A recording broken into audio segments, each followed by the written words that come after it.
Welcome to the Plant Powered Talks, brought to you by ProVeg South Africa and Wellness Warehouse. I'm Donovan Will, the Director of ProVeg South Africa. And I'm Kate Aitken, and I am Marketing Manager at Wellness Warehouse. ProVeg South Africa is the South African chapter of ProVeg International, an international food awareness organization working to transform the global food system away from animal agriculture towards plant-based and cellular-based alternatives.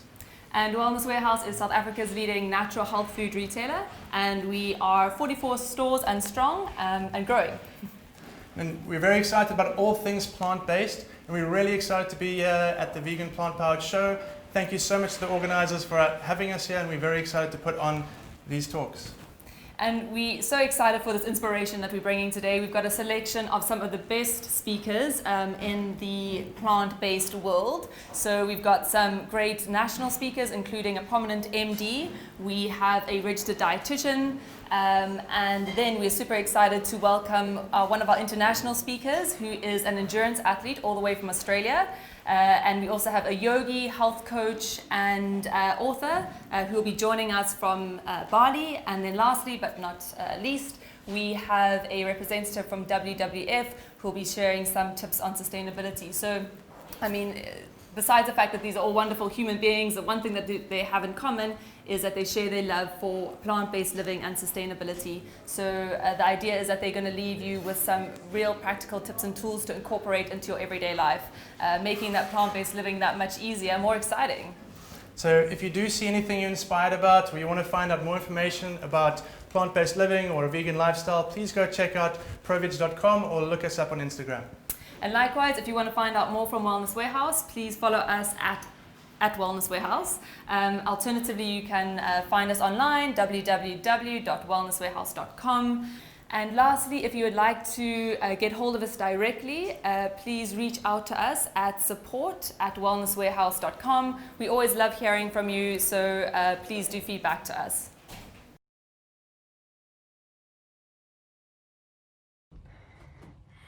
All right, hello everyone. My name is Lucy Bartholomew and I'm coming to you from Melbourne, Australia. And I'm so excited to have this opportunity to share a little bit about myself, about my plant-based journey, about being an athlete, and kind of how all those worlds collide. So it's really, really awesome that as hard as 2020 has been, that we still have the opportunity to connect and technology. And when I got reached out to do this, I thought, this is awesome. This is so cool. This is what 2020 is all about, is growing. And, you know, I'm not someone who loves public speaking or is very good at it, but I do love sharing and connecting and telling my story, and hopefully inspiring people to make small changes or just to be themselves. So let's get into it. So today I want to talk to you. I'm going to start off with talking a little bit about who I am, why I'm standing here in front of you, and then kind of go into my running career, my plant-based journey, and then the nitty-gritty fun stuff of food and why that fuels and how that fuels my passion. So going back, I started running when I was about 14. I ran my first 100K when I was 15, side by side with my dad. For 12 and a half hours, we ran along the coastline in Victoria in Australia and had the best time. You know, it wasn't about being fast. It wasn't about being first. It was about curiosity. And I think when I think about my life, I'm led by curiosity. Curiosity led me to having an eating disorder when I was 12. Curiosity led me to run my first 100K when I was 15.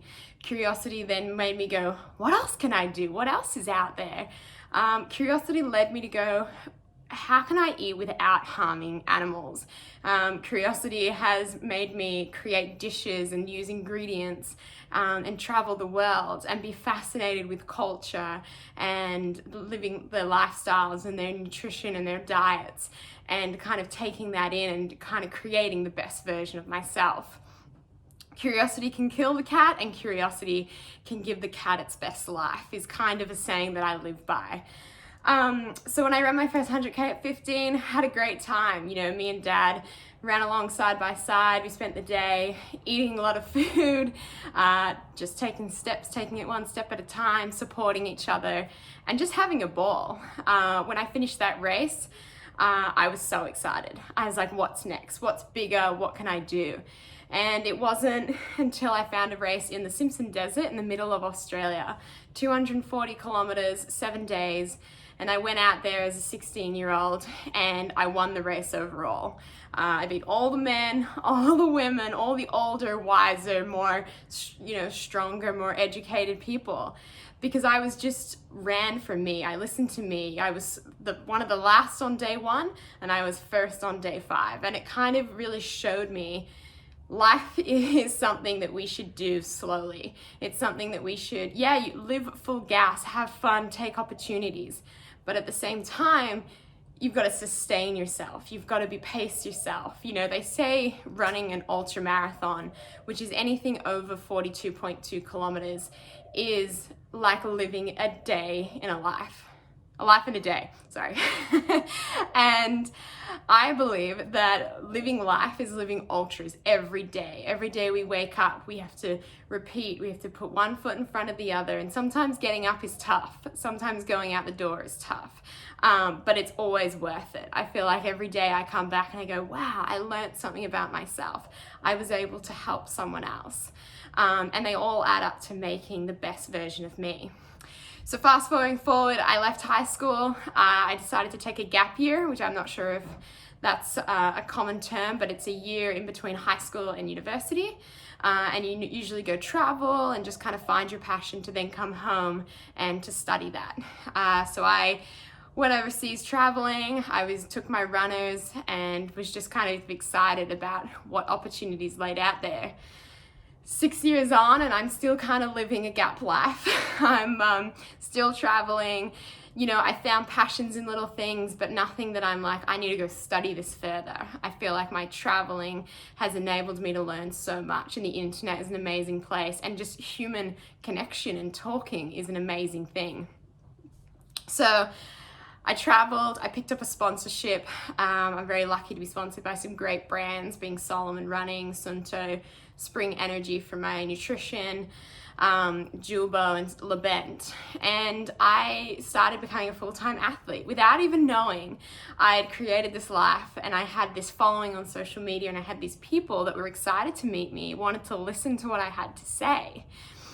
And it was during this time when I was starting to kind of increase my training. I was doing a lot of reading. What could I do? What workouts could I do? How long do I need to sleep? How much water do I need to drink? And a big thing that kept coming up, and the first book I read about it was Scott Jurek's book, Eat and Run, which is a book where this guy becomes this amazing athlete and he tries different ways of eating and living and does the same race, and he sees the improvements and he sees the sacrifices that come with each. And I took on a lot of what he said with following a plant-based diet. Now, I was living with my parents at the time. My mom always cooked the dinners, kind of just that was the way life went.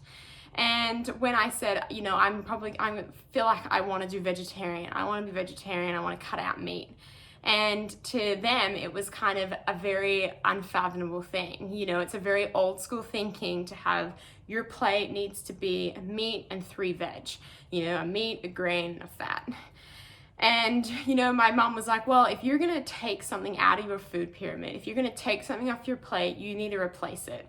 And you need to do it really smart, especially as an athlete and as a female. There's a lot to take in. So I did a lot of reading, curiosity. I went online. It was amazing. You type in a few words, boom. Curiosity took me down the rabbit hole, and I found more than enough information, probably too much information. But I absorbed it all. I loved it. I loved hearing about the different kind of ways you can cook things, how you can make it affordable, the different flavors, the different textures, and how to make a balanced meal. And it was from there that I was like, I want to try this. I want to try this for a month. Curiosity, see what happens, see how I feel. And I can safely say the first month, I was like, I feel amazing, I feel great, like I am ready to run, I want to sleep, I feel good, I'm like super fit, super lean, feeling good. And then that becomes your normal. And I think a lot of people don't talk about that. We all talk about how plant-based eating makes us feel amazing all the time. but your normal and your amazing shifts. And when that becomes your normal, you're suddenly like, oh, I feel a little tired. And then people will say, well, that's because you're not eating meat and you're not getting enough iron and you're clearly anemic and la, la, la, la, la, la. But the thing is, and the truth is that you're just so, your new standard is up here. Everyone else is down here. And I want to talk about some of the benefits that I found with eating a plant-based diet. Some of those include, the biggest one is recovery. When you can recover better, you can train better. When you can train better, you race better. When you race better, you have grow confidence. And from growing confidence, you then take that back to your training and you can go harder. And it allows and enables this snowball effect that makes you into the strongest being that you can. So the way this works and the way I kind of tell myself in my mind, and I urge you to think of it like this, is when we have dinner, and generally people will have a piece of meat for dinner, that piece of meat takes, about 16 hours to digest completely, to completely come in, be absorbed or whatever it does, pulled apart, and then out the other end. If you have that and then you go to sleep, all through your sleeping time, your body is digesting. Sleep time is known about as a time that is for repairing, growing, strengthening your muscles. And so it's really kind of counterproductive to have a lot of energy going to your stomach to break down the meat. When you eat a plant-based dinner, it takes about 6 hours at the most. That's like a processed piece of plant-based meat or a mock meat or whatever. When you eat that 6 hours, you probably have dinner 2 hours before going to bed, 4 hours.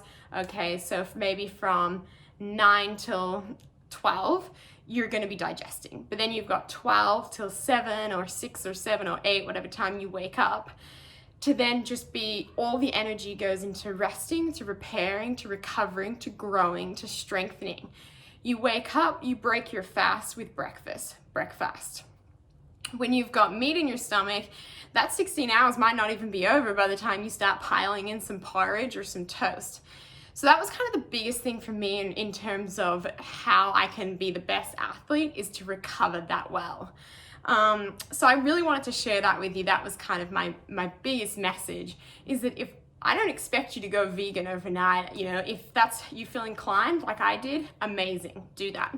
But what I wanted to share with you is if you can just make one meal, one day, a meatless day, an animal-free day, a vegan day, and you look and you Google online, I urge you to explore your curiosity.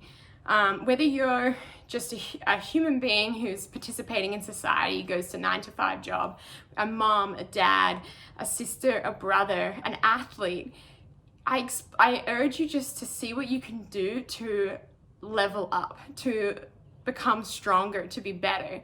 We can all do little things to help the world, we can do little things to help ourselves, and we can do little things to help others. And others being animals, others being our friends, others being our colleagues, and just kind of looking at it as we give and we take.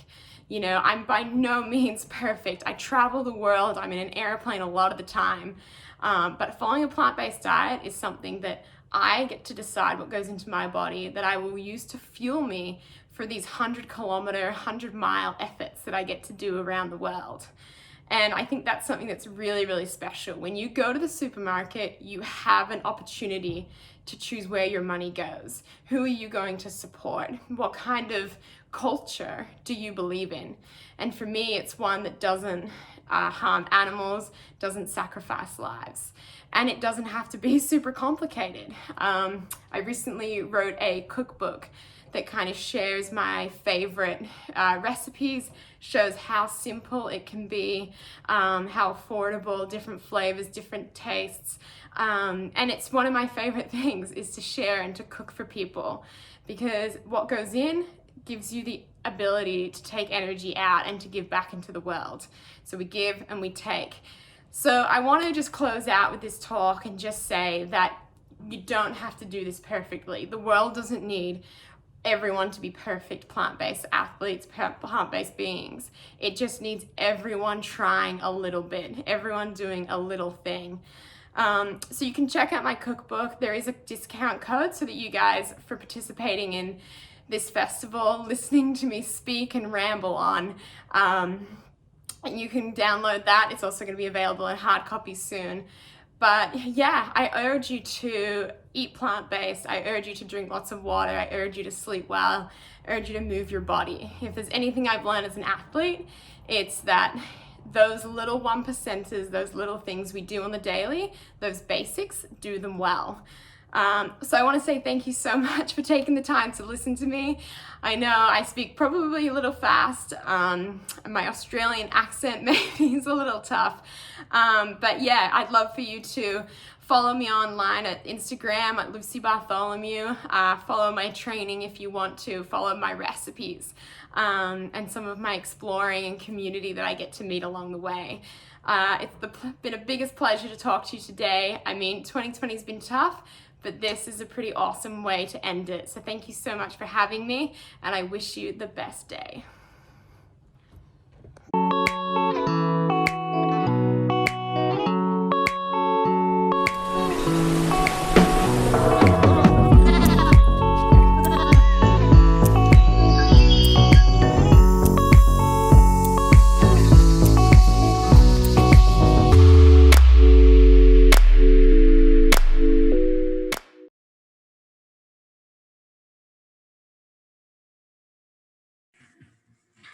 My name is Justin Smith, and I head up the business development team at WWF South Africa.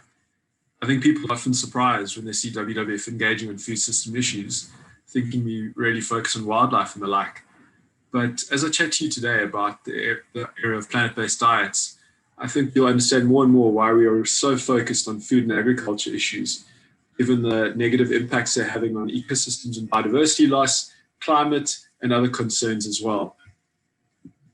A lot of this starts for us in the area of tracking what's happening from a biodiversity perspective on our planet. So every second year, WWF International does a piece of work called the Global Living Planet Index, which really tracks ecosystem impacts over now a 50-year period of time, tracking the impacts on mammals, reptiles, and many, many different species. Unfortunately, it's not a very happy story. As you can see on screen, since this tracking has been done, we as humans have managed to basically lose 68% of biodiversity on the planet, really cause incredible negative impacts on our ecosystems. And this is something that's now having a much broader effect as we see things like illegal wildlife trade, diseases being passed from animals to humans, all because of the really poor job we've been doing in really protecting our ecosystems. There's many different reasons for why these negative impacts are being felt. Species overexploitation, invasive species and disease, pollution, the exacerbation caused by climate change. But really the single biggest impact is because of changes in land and sea use that are causing habitat loss and degradation. And I think it's often very surprising because we think about big chemical companies, manufacturing or mining, but actually when we tend to think about environmental impacts, we think about smokestacks. We should actually be thinking about our dinner plate. And I think that's really critical in bringing down some of these conversations to an individual level. Often areas like climate change and biodiversity seem so massive that we as individuals or even individual companies feel like there's not that much we can do about it.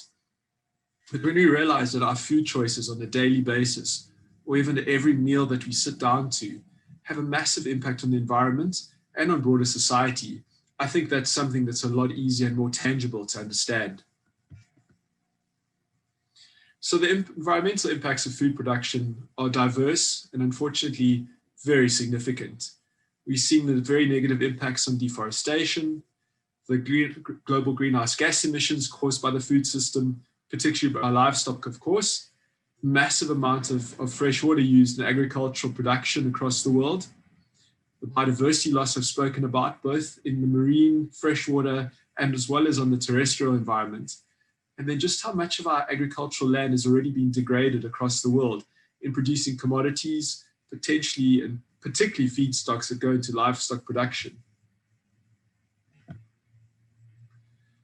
Why is this so critical, we may ask? Well, the connections between people and nature are so often underemphasized, and nature underpins human health and well-being across the planet. All of these resources that we depend on like energy, food, and water, come from nature. And if we continue to disrupt these systems so massively, we're actually undermining our own existence and our own ability to prosper and thrive into the future. So, what are one of the ways then to potentially try and improve this process? Planet-based diets is one of the concepts that have come to the fore for us, and they're key to really achieving a sustainable food system, which will help us reverse some of the nature loss that we've seen, hopefully halt deforestation, help us reduce emissions, try and capture carbon in healthy soils, reduce this water use, as well as the pollution and wastewater that's happening through many of these production processes. And also really critically, provide everyone with healthy and nutritious food. So there's some incredibly important strategic actions that are needed to do this. We need to start reversing this biodiversity loss and bending the curve around this nature impact that we're seeing. And I think one of the clearest ways is to understand that we live within a finite planet with very particular boundaries. So we need to live within those boundaries, and we need to produce food and eat within those planetary boundaries as well. We need to make sure that we don't keep expanding the cropland that's happening across the world. Every time we try and create deforested land for more commodities, it just makes our environmental impacts that much worse. We've got to be more efficient and more impactful by using the existing cropland to feed humanity. And we've got to stop with some of the negative impacts that we're seeing as a result of that. And hopefully, instead of causing more emissions, start actually preserving carbon in the soil and reducing our emission impact, and optimizing crop yields across the world so we can feed the populations that we see on our planet at the moment. So as an individual, how do we actually look at adopting a planet-based diet? It's fairly simple steps, I think. Eating sustainably produced food, and that means asking questions of your producers, your retailers, your restaurants, your food markets. It's about eating more plants and less animals. It's about eating healthy and minimally processed foods. And you'll see as I chat later on that a lot of the issues we have from a health perspective are due to the over-processing of many of the foods that have become the norm in South Africa and many other developing countries. And then critically, eating lots of different types of foods, not too much of one thing, so that we also create agrobiodiversity and try and preserve and promote that going forward. In the South African context, WWF has done some research and in 2019 produced an Agri and Food Facts and Futures report that really looked at both the social and environmental impacts of the food system in our country specifically. And then after analyzing that, suggested some solutions to how we can improve the system. I think it's important for us to also make these connections between people, health, environment, and food, so we really understand the linkages and interdependencies in this area. So, some very sad stories in South Africa around food. I think some of which have probably come to the fore during the course of 2020, as COVID and food insecurity did come up the agenda from an awareness perspective. But simplistically, 26% of South Africans were before COVID-19 already food insecure, i.e. did not know where their next meal was coming from. We've got critical issues with our children in terms of 27% of children under the age of 5 are experiencing stunting, and as a result, never catch up from a developmental perspective. This lost generation is a tragedy for South Africa, and one we absolutely need to address through proper nutrition and good food security systems. We've also seen increases in health impacts of our food system. Those have caused widespread problems across the country in terms of non-communicable diseases, and particularly also through this increase in consumption of unhealthy foods and over-processed foods as well. On the environmental side, we've already started experiencing some of the impacts of climate change across South Africa. More erratic weather patterns, extended droughts, flooding as well. We've mentioned some of the emission issues around our food system as well. And the fact that we've got a really challenging space in South Africa, that only 3% of our country has the right mix of climate and soil combination for proper rain-fed agriculture. So we've had a lot of irrigation in place, lots of transfer schemes of water all over the country to try and make sure we can feed our people. But this is having a major negative impact on our river systems and our other water systems as well. We also know that our farmers are stewards of the land.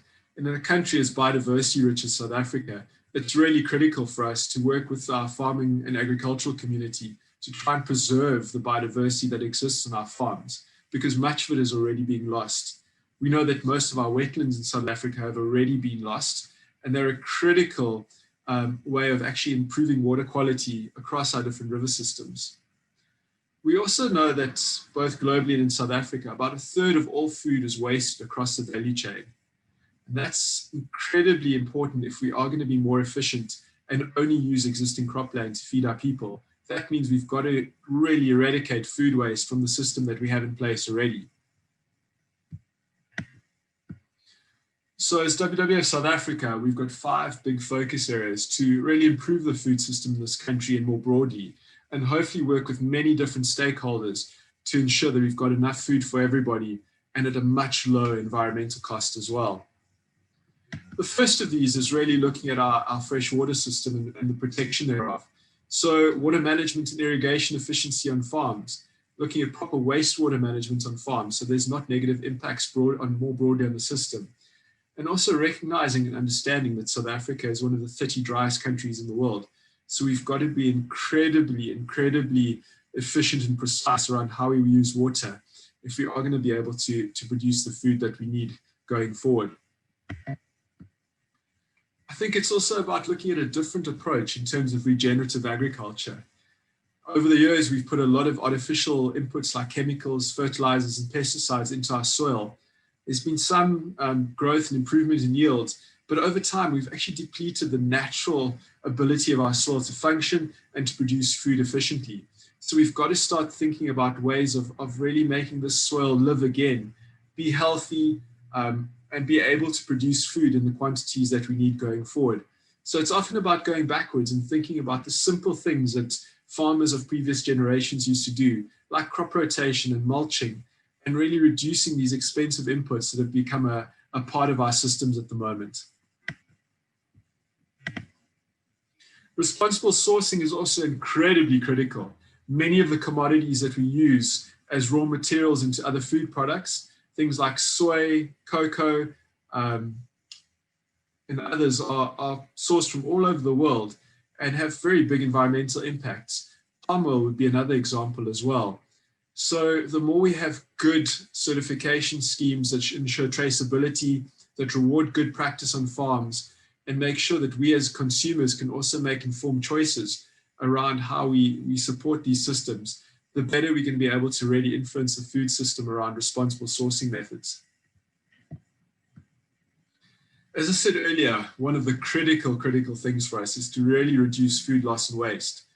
It's one of the crucial sustainable development goals that we're all working towards as well. And making sure that from the moment that food is kind of grown on farm, all the way through multiple value chains into consumer homes, we're doing the most efficient thing in terms of preserving and protecting, refrigerating, and preserving those products so that we don't waste them or throw them away. And they're being properly used to feed South Africans as much as possible. And then from a dietary shifts perspective, it's really important for us to have these honest and open conversations. In South Africa, there's many cultural aspects to engaging around who's able to access meat, who's not able to access meat, who makes choices around not wanting to eat meat for various reasons.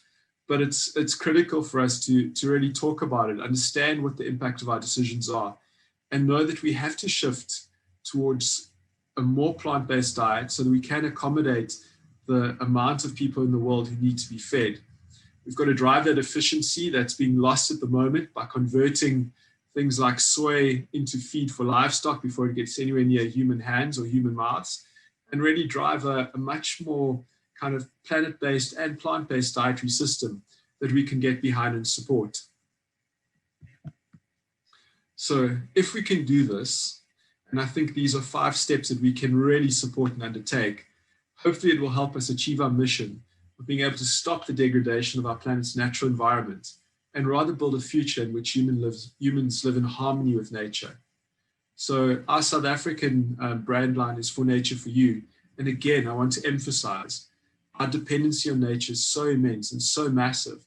and we can't separate people and nature in the way that we think about and treat our natural environment. So we've got to protect nature for its own sake and also for our sake as people. Thank you.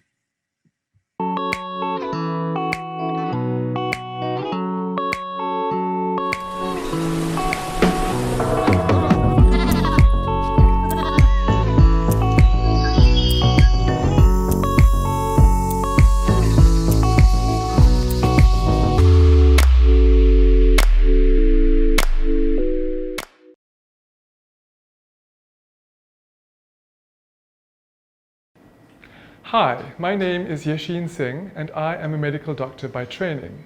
I've spent the better part of 20 years studying and observing the human body from a Western, Ayurvedic and functional medicine perspective in my desire to understand better how to live a longer, healthier and more active life. I came across plant-based nutrition as a therapeutic intervention for patients with chronic lifestyle-based diseases such as diabetes, hypertension, or heart disease or cancer, and began prescribing it to my patients in 2010 with wonderful, remarkable results. At that point, I was still quite omnivorous in my personal life. I grew up in a typical South African Indian household with lots of plant-based meals, but dairy and animal products were always part of the mix. But when I saw how impactful plant-based foods were, or plant-based diets were on my patients, I made the decision there and then to transition to a vegan diet myself. It has been quite the journey and quite an experience, experimenting with all of the different forms of plant-based diets. I remember spending a couple of years doing raw veganism and then experimenting with vegan keto or vegan FODMAP, and all of this was really helpful because it helped me to understand what my body's nutritional requirements were, but particularly helped me to understand why plant-based diets are a key component in leading a lifestyle that supports health and wellness. Basically, it comes down to how plant-based diets contribute towards our ability to manage and reduce inflammation and oxidative stress, two key components in the disease-causing processes in the body. Whether you're talking about acute diseases like a cut on your hand or a fractured bone, or maybe a viral infection like COVID-19, to something a little bit more long-term like rheumatoid arthritis or some other autoimmune disease, or even cancer. Inflammation and oxidative stress are the underlying denominators for all disease processes within the body. So how does plant-based nutrition speak to these two processes? Inflammation is the body's early warning system, a way in which it signals a point of entry or damage to one part of the body to the immune system sitting elsewhere in the body. Sort of like shouting, "Hey, I have a problem here, please send help." So as you can understand, we need inflammation in our body because if we didn't have inflammation, we would be sitting ducks, susceptible to all sorts of opportunistic pathogens and environmental toxins that pass our way. But inflammation that is overactive or underactive is quite problematic. For example, a contemporary example would be the inflammatory cytokine storm that is part of the COVID-19 disease process. It takes the body from an ordinary flu-type disease process into something much more serious and much more severe. An example of the inflammation and immune system undershooting the mark is cancer, where the immune system allows damaged cells to replicate beyond normal controls. Foods can either add to the inflammation chatter in the body or quieten it down. Animal foods mostly exacerbate inflammation and make things a lot more noisier, making it a little bit more difficult to hear the really important messages that need assistance. Whereas plant-based foods are generally either neutral or anti-inflammatory in nature. Most of us know, for example, of turmeric and the curcuminoids that are present inside this wonderful herbal medicine. Curcuminoids have been shown to be as effective as pharmaceutical anti-inflammatories to combat pain and inflammation in the body, but without any of the side effects associated with the drugs. There are numerous examples of how phytonutrients in the plant kingdom help the body to manage and balance inflammation more appropriately. Oxidative stress refers to the creation of free radicals in the body in response to triggers from the world around us and the world within us. For example, excessive sun exposure, or pollutants in the air that we breathe or the water that we drink, or the electromagnetic radiation that we're exposed to from the electronics that we use. Part of this trigger process are oxidative stress triggers coming from within the body. The liver, for example, in its normal day-to-day metabolism, produces numerous volumes of oxidative stress triggers. And so basically what I'm saying is that if you're alive and you're living in the world that we live in, you are going to be experiencing oxidative stress. How healthily we are able to manage the impact of oxidative stress on the body determines how healthily we are able to live a long and active life. So these free radicals that are produced through oxidative stress, they are almost like Godzilla moving through Tokyo. They have no respect for structures and pathways and processes. They break through DNA, they break through telomeres, they break through cell walls and tissues and organ systems. Most of the symptoms of aging are basically the cumulative impact of oxidative stress on the body. So free radicals are enemy number one when we are looking at anti-aging medicine or anti-aging therapeutics. And the way in which the body is designed to combat free radicals is through our mitochondria. Now, mitochondria are little organelles that live inside our cells. We inherit them only from our mothers. So thanks, Mom, if you have good mitochondria. But what they do is they're able to identify, isolate, and deactivate free radicals in the body. And they do so by using antioxidants. Antioxidants are little chemicals that are found in our foods that make their way into our cells and into our mitochondria and support the mitochondria in their free radical scavenging functions. Most of our antioxidants come from plant foods, and certainly all antioxidants that are non-inflammatory and clean in nature come from plant foods. Basically, the more plant foods you eat, the higher your antioxidant levels, the better able you are to withstand oxidative stress in your life. So if you're living in quite a toxic world, you have lots of stress from a mental or emotional space, you're using lots of pharmaceutical drugs, you're maybe exposed to toxins from other sources, you want to make sure that you are maximizing your antioxidant intake from every different aspect of your diet. And for me, that translates into having a 100% plant-based diet. An important note here is that healthier, happier plants result in higher levels of antioxidants within them. A key reason why the health of our planet is intimately related to the health of our bodies.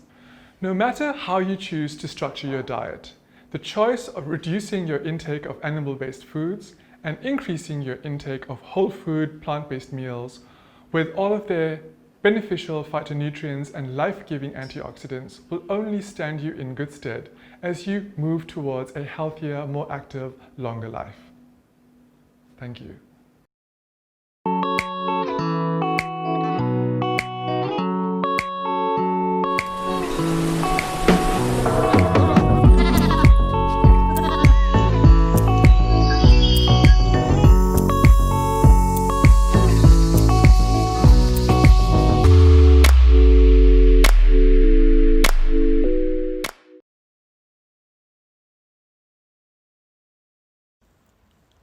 Hi there, I'm Tony with Beauty Without Cruelty.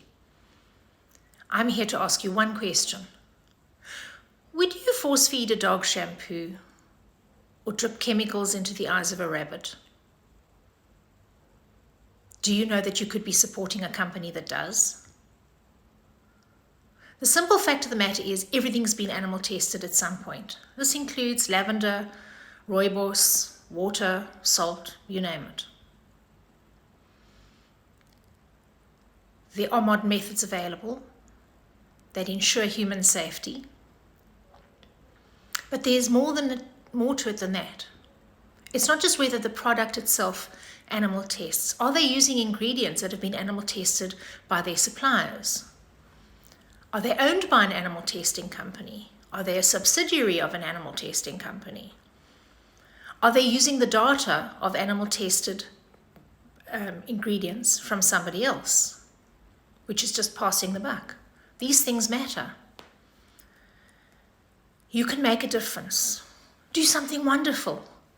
Just visit humaneguide.co.za and find 120 plus brands for the entire household, both for humans and for cleaning the house itself, that use modern, efficient, affordable, reliable methods of testing to ensure your safety while sparing the lives of millions of animals. Do something great. There's absolutely no cost ever to consumer or company for this service, and the criteria is stringent. This is your chance. Do something wonderful. Visit humaneguide.co.za today and start choosing. See you soon.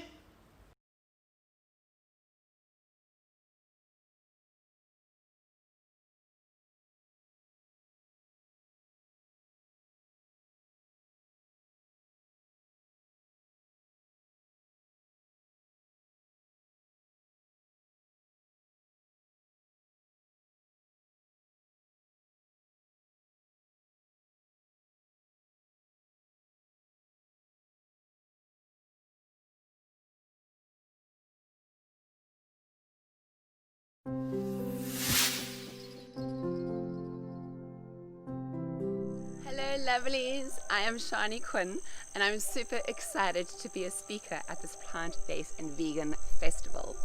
And this talk is all about how you can be living the plant-based lifestyle in a fun, light-hearted and empowering way.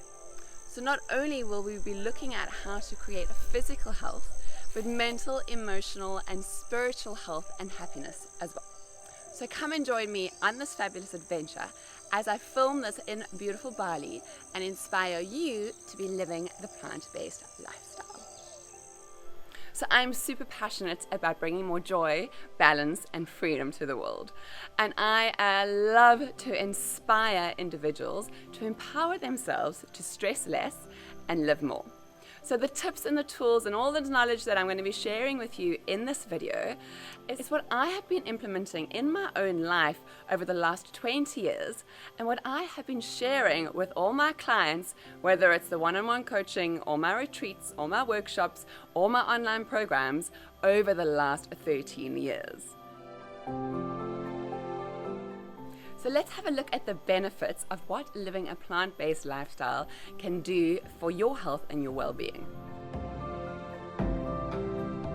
So how will eating a plant-based diet benefit and improve your health? Well, there is scientific fact and research that shows that if you're eating a plant-based diet, it is much better for your cholesterol, your blood pressure, and any excess fat or weight. So overall, it is better for your health and your well-being. Now for me, I have visited my naturopath here in Bali for many, many years. And she swears that if everybody had to just have no dairy, no gluten and no sugar in their diet, then we will all be happier, healthy people. So when my ladies come and join me in Bali on my retreats, I always suggest to them to be plant-based or at least vegetarian. So most of them arrive and definitely aren't plant-based eaters. So it's a little bit of a mind shift for them. However, every single one of them at the end of the retreat says how amazing they feel, how radiant they feel, and how much lighter they feel in their body and in their mind and their emotions as well. So I know that eating a plant-based diet is not only beneficial for me, it's also beneficial for all my clients, and I can see the different effects that it has on them. So what are the benefits for mental and emotional health with eating a plant-based diet? So imagine when you're feeling sick and you're feeling ill. You feel lethargic, you don't have any energy, you feel miserable, you feel grumpy. And if your body is in that state of dis-ease all the time, that's how you're always going to be feeling. So one way to get our body feeling better emotionally is to help get our body feeling better physically and health-wise as well. So as we've seen, there are definitely health benefits to eating a plant-based diet, but that doesn't only stop there, because then it also affects your emotions. So when you are not healthy and when you are sick, you feel miserable. Now, the healthier you are, the happier you feel. It's been fascinating because I've had a few coaching clients say to me, and most of them have been male, that they feel less angry when they're not eating red meat. One of the things that I really believe in is that the food that we eat, we are really absorbing all the, not only the nutrients and the health benefits, but all the energy around that as well. So imagine when animals are being slaughtered, they're feeling fear, they're feeling anger. And perhaps think about it this way, if you're eating that food, you're also taking on that energy. So I've just found it very interesting that my clients said that they felt more angry when they're eating red meat. And also imagine when you're choosing food without violence, this also has a really good feel factor for you. So you're not only choosing to eat conscious food and consciously putting healthy food into your body, but you also know that you're doing something good for the planet and also saving the animals. So that has to have some kind of emotional impact on your body and on your emotions. And then when you get to the mental, I know for me that eating a plant-based diet keeps my mind clear. So if I'm doing my yoga, my meditation, living a very stress-free life and eating plant-based, then I don't really have too many worries. So if you want to have less stress in your life, then eating a plant-based diet doesn't only cause less stress in your body from a health perspective, but also less stress on your emotions and on your mind. So to have a clear mind, to have peace of mind, then a plant-based diet definitely is the way to go. And then if you want to get really scientific, then there is so much proof out there showing how a plant-based diet is actually helping with anxiety and depression. So before you go off to a doctor and go and take those happy pills, rather go and change your lifestyle and eat more of a plant-based diet and see if that shifts your mood before you go and take drastic measures and have to take medication. And then how does eating a plant-based diet help with your spiritual health and happiness? Well, 13 years ago when I did my first yoga teacher's training, I learned one of the 8 limbs of yoga is all about Ahimsa. So Ahimsa is about doing no harm. And obviously we see it as doing no harm to others and doing no harm to animals. So you wouldn't exactly go out slaughtering any animals to be able to eat them. But I also see Ahimsa as doing no harm to ourselves and to our own body. So by eating more of a plant-based diet, you're also being a lot more conscious of what you're putting into your body. You're eating consciously, you're looking after this amazing temple of yours, and you're looking after yourself not only from a physical health point of view, and mental and emotional health, but also from a spiritual side as well. So when you're eating plant-based, you're a lot more conscious of the life that you are living, and that can really aid your personal growth. And also eating a plant-based diet actually opens up your heart, because you become more sensitive to energy when you are eating something that is so pure. You are eating life force energy rather than energy coming from animals. And that means that you are a lot more aware, you're a lot more connected to yourself, to others, to the universe, to the earth. And so you have a lot more clarity around exactly what it is that you need to be able to connect to your higher self. And not only that, but you're living a life that's more in harmony and more in balance and more peaceful. And let's face it, who doesn't want to be living a life with more ease? So what exactly does living a plant-based lifestyle look like?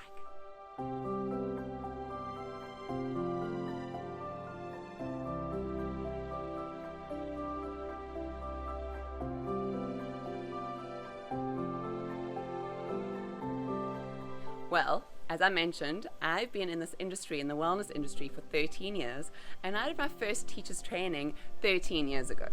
Now, in that training, we had to cut out all chicken, all meat, all fish, all stimulants, even black pepper and salt. Now, it was pretty extreme, but I have never felt so healthy and had so much energy in my whole life up until that point.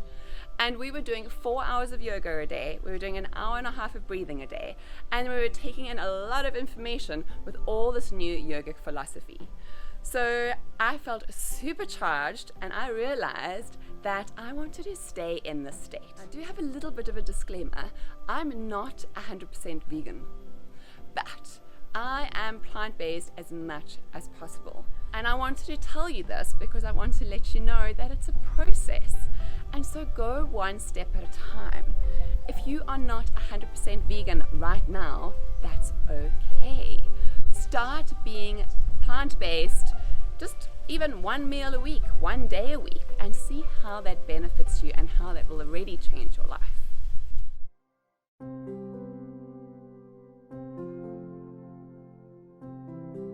And one thing that I really want to share is that being plant-based or being vegan doesn't mean that you can't have any fun.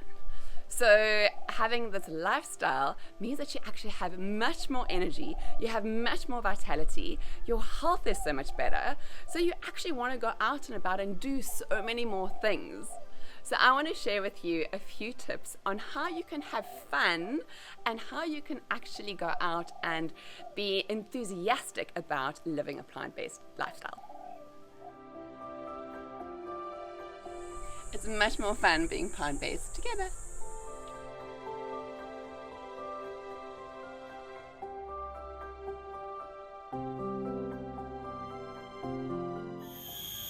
So one way to make plant-based living a little more fun is to gather with your friends.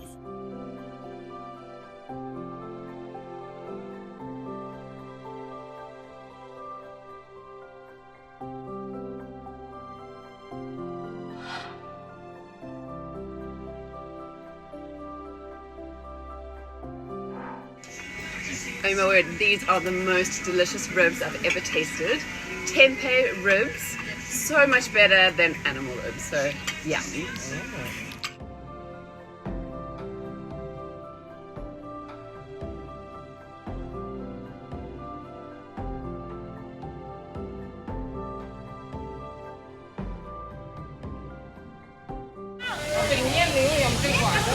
I'm here at one of the Bali markets, and this is where you can buy your fresh fruits and veggies.